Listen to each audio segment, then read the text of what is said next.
wa la yasbir 'ala as-sarra'i illa siddiqun.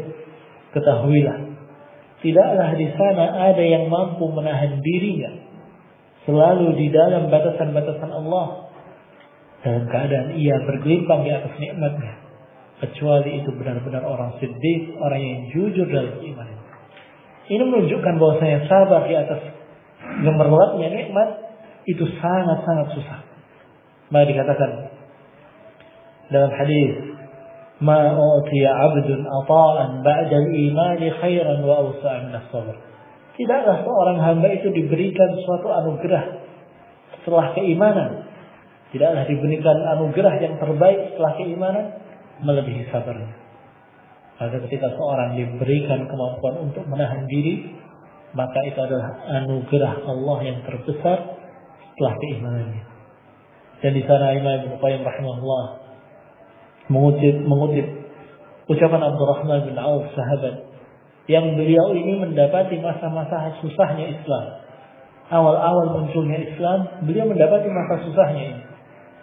Tidak memiliki harta, untuk makan susah, untuk mencari tempat tinggal susah, musuh di mana-mana. Abdurrahman bin Auf ketika itu mengalami masa-masa itu. Dan dia juga mengalami masa jayanya Islam bersama Umar bin Khattab radhiyallahu anhu. Maka Abdurrahman bin Auf mengatakan tentang hal ini, ubtilina bid-dharra fa sabarna wa ubtilina bis-sarra fa lam nasbir. Kita ini diuji dengan kesusahan, diuji dengan hal-hal yang membuat kita susah, tetapi kita tetap bisa bersabar.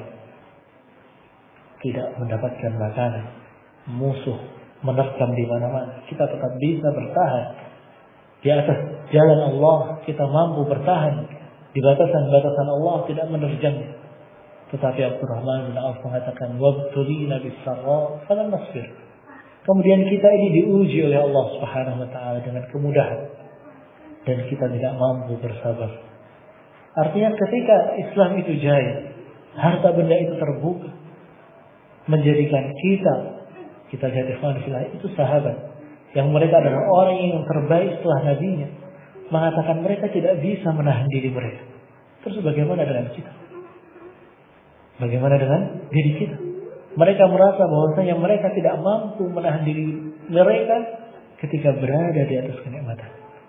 Maka bagaimana dengan diri kita ini?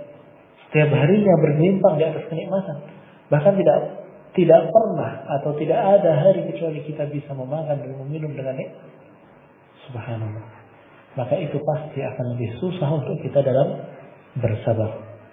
Maka tidak heran ketika Rasulullah SAW mengatakan, mal faqru akhsha alaikum walakin akhsha alaikum an tubsatu alaikum ad-dunya fatanafasuha kama tanafasu fiha fayuhlikakum kama ahlakathum.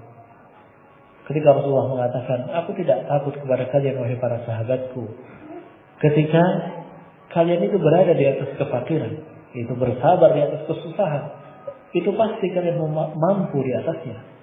Tetapi aku khawatir ketika dunia itu terbuka untuk kalian, itu ketika kita bergelimpang di atas kenikmatan, maka bagaimana kalian akan bersabar di atasnya? Maka Rasulullah mengatakan, fatanafasu fiha kama tanafasu fiha. Kemudian kalian ini, yakni kita semua, berlomba-lomba mengejar dunia, melupakan negeri akhirat. Maka kemudian dunia itu membinasakan kalian sebagaimana umat-umat sebelum kalian terbinasakan oleh dunia itu. Waliyadzubillah.